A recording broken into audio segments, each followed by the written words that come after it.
সরকারি কর্মকর্তা কর্মচারীদের প্রতিদিন সকাল ৯টা থেকে ৯টা ৪০ পর্যন্ত বাধ্যতামূলকভাবে নিজ নিজ অফিসে অবস্থানের নির্দেশ দিয়ে পরিপত্র জারি করেছে মন্ত্রিপরিষদ বিভাগ।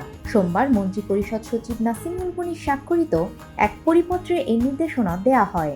পরিপত্রে উল্লেখ করা হয়, কিছু ক্ষেত্রে কর্মকর্তা কর্মচারীরা অফিসে আসার পথে দাপ্তরিক বা ব্যক্তিগত বিভিন্ন কাজে সম্পৃক্ত হন, ফলে তারা নির্ধারিত সময়ে অফিসে উপস্থিত থাকেন না।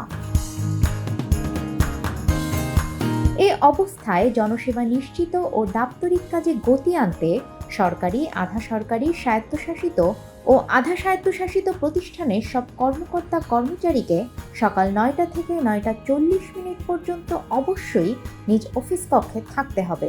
দাপ্তরিক অন্যান্য কর্মসূচিও এমনভাবে সাজাতে হবে যাতে এই সময়টুকু বিঘ্নিত না হয়।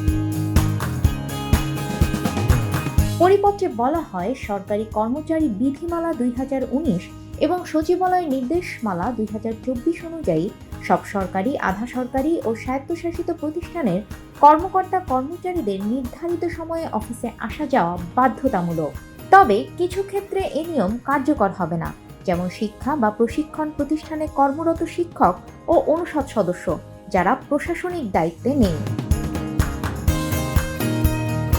এছাড়া হাসপাতাল, জেলখানা, সংবাদ মাধ্যম বা নিরাপত্তা সংশ্লিষ্ট প্রতিষ্ঠানে যারা রোস্টার ডিউটি করেন তাদের ক্ষেত্রেও এই সময়সীমা প্রযোজ্য হবে না। জরুরি গ্রাহক সেবায় সরাসরি সম্পৃক্ত এবং মাঠ পর্যায়ে দায়িত্ব পালনকারী আইন শৃঙ্খলা রক্ষাকারী বাহিনীর সদস্যদেরও এই নিয়মের বাইরে রাখা হয়েছে।